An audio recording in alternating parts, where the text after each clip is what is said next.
யாழ்ப்பாணத்திலிருந்து கூட பல பேர் இந்த நீதிமன்றத்துக்கு வந்திருந்தார்கள். அனைவருக்கும் அர்ஜுனா சார்பிலும் அடக்குமுறைக்கு எதிரான ஜனநாயக அமைப்பு சார்பிலும் நன்றிகளை தெரிவித்துக் கொள்கின்றோம்.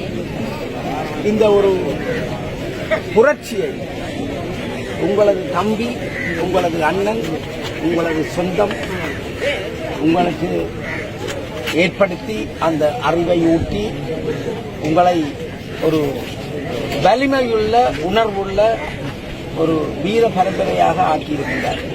இனிமேல் உங்களுக்கு எந்த சந்தர்ப்பத்தில் எந்த சூழ்நிலையில் அடக்குமுறைகள் ஏற்படுத்தப்பட்டாலும் நீங்கள் எங்களுடன் தொடர்பு கொள்ளலாம். நீங்கள் துணிந்து தனியாக அந்த களத்தை நீங்கள் வெற்றி பெற வேண்டும். 2009ஆம் ஆண்டுக்கு பிற்பாடு எங்களுடைய மக்கள் படுகின்ற அவலம் சொல்லும் தரமன்று. எங்களுடைய மக்களின் துயரங்கள், அன்றாட வாழ்வில் ஏற்படும் துயரங்கள் அனைத்தும் களையப்பட வேண்டும். அன்றாட வாழ்வில்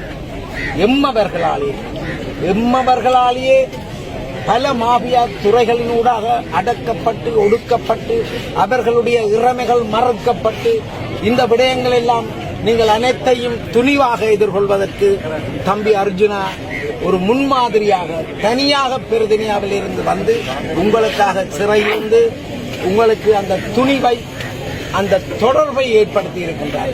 இனிமேல் நீங்கள் அனைவரும் ஒவ்வொருவரும் அர்ஜுனாவாக, ஒவ்வொரு தமிழனும் அர்ஜுனாவாக உங்களுடைய பிரச்சனையை எதிர்கொள்ள நீங்கள் முயற்சி செய்ய வேண்டும்.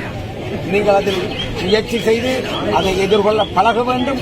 எந்த ஒரு பிரச்சனையா இருந்தாலும் எங்களை தொடர்பு கொள்வதற்கு நீங்கள் எந்த நிமிடமும் தயங்க வேண்டாம். யாழ்ப்பாணம்